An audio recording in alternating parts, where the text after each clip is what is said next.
আজকে গিয়েছিলাম একটা কাজের জন্য বদরপুরে।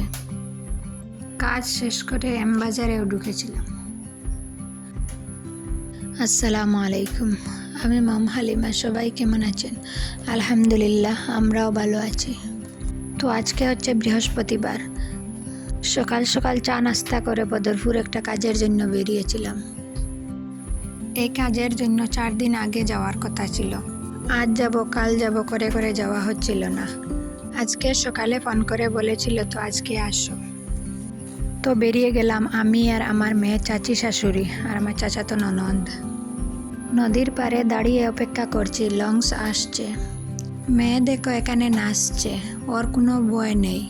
এত বড় বিশাল নদী দেখেও আমার ভয় হচ্ছে কিভাবে যে পার হব। ও না কোনো কিছুতেই ভয় পায় না। নদী ভরা জল, ওকে নিয়ে যদি বাইর হই তো ওকে টানাটানি করতে করতে আমি শেষ হয়ে যাই। লঞ্চ দেখে ও দৌড়ে যাচ্ছিল আগে উঠবে বলে। বিশাল নদী দেখতে দেখতে চলেই আসলাম নদীর ওপারে। নদীর ওপারে এসে একটা টুকটুকি ভাড়া করে নিয়েছিলাম। তো টুকটুকিতে করে যাচ্ছি। কাজ শেষ করে তারপরে একটা শপিং মলে চলে আসলাম। আমরা মেয়েরা শপিং করতে গেলে কিছু কিনি আর না কিনি, দোকানটা ঘুরে দেখলে একটা শান্তি পাই। তো এখানে আমার ননদ দিদি ঘুরে ঘুরে দেখছিল, কিছুই যেন ওর মনের মতন হচ্ছে না।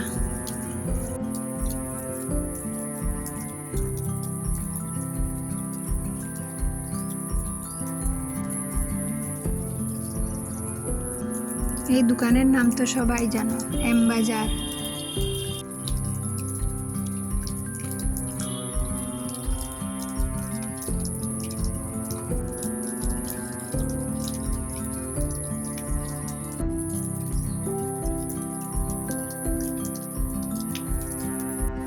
তো সব কাজ শেষ করে এখন বাড়ি চলে আসছি।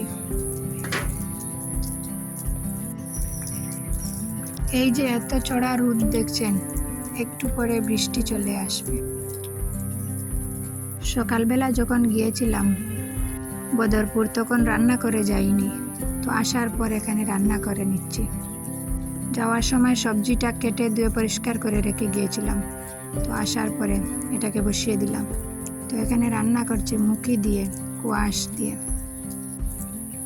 তো আরেক চুলায় ভাত বসিয়ে দিলাম। একটু তাড়াহুড়া করছিলাম, বেরিয়ে গিয়েছিলাম 9টার সময় আর আসছি ঘরে প্রায় 2টা বেজে গিয়েছিল। একটু পরে রিজওয়ান চলে আসবে। ঘরে এসে স্নান করে আগে বলবে মা ভাত দাও, তো ওকে ডিম ভাজি আর সবজি দিয়ে খেতে দিয়েছিলাম। তো আজকের ভিডিওটা এখানে শেষ করব।